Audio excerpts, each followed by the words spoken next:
The comeback by Kirk Cousins topped any late rally Russell Wilson tried to engineer and suddenly injected some hope into Washington's season that was trending toward trouble.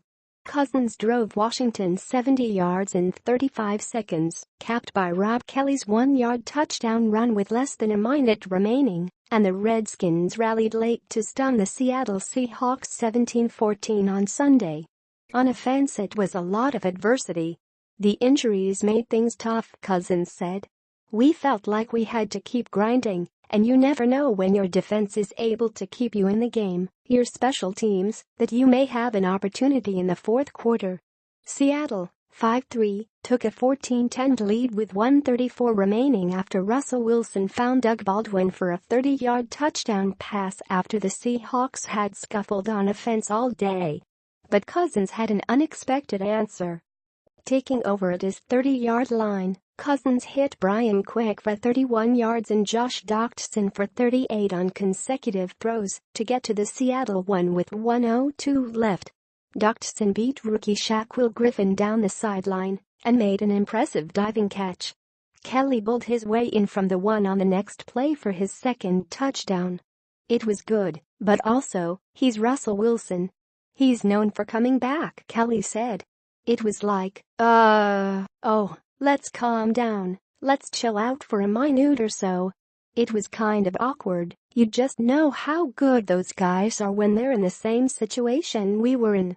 Wilson did his best, but couldn't match his magic from last week against Houston, when he threw for a franchise record 452 yards and put together a winning touchdown drive in the final minute.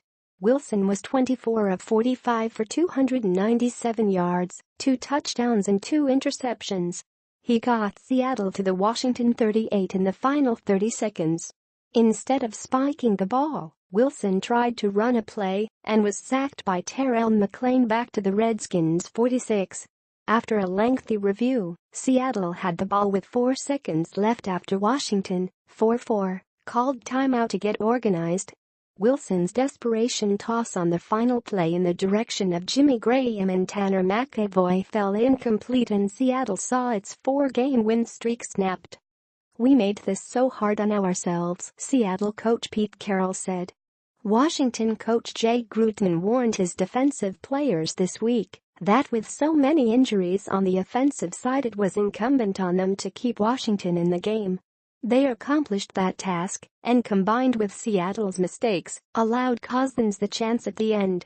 You play with confidence, you feel good about yourself, good things are going to happen, Washington defensive lineman Ziggy Hood said. Kelley finished with 2 touchdown runs, while Cousins was 21 of 31 for 247 yards.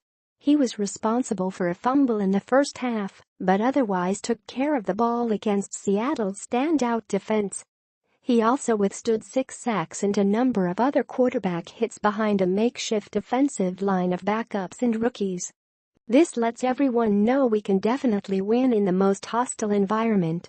If we can play under these conditions, it means we can go anywhere. We can play home, we can play away, we just have to be poised, we have to be disciplined, Washington tight end Vernon Davis said. Seahawks errors.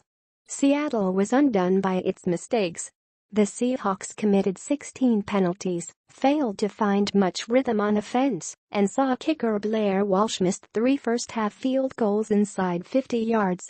Walsh was 12 of 13 on the season, but missed from 44, 39 and 49 yards, the last on the final regular play of the first half. This is the first time this year where I haven't really come through, and I got to remember that, Walsh said. As much as it sucks, and as much as I want to be there for my teammates and help us win, I've got to remember I'm capable of doing good things here. Those misses and 2 failed 2-point conversion attempts got the better of the Seahawks thanks to Cousins' heroics at the end. Undermanned.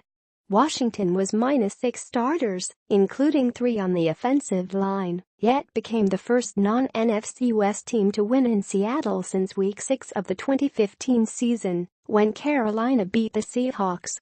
Injuries. While Washington had a larger quantity of key injuries, Seattle was without 3 very important pieces. Safety Earl Thomas, hamstring, and defensive tackle Sheldon Richardson were inactive because of injuries. The Seahawks lost running back Eddie Lacy in the first quarter to a groin injury after Lacy was expected to be the featured back Sunday.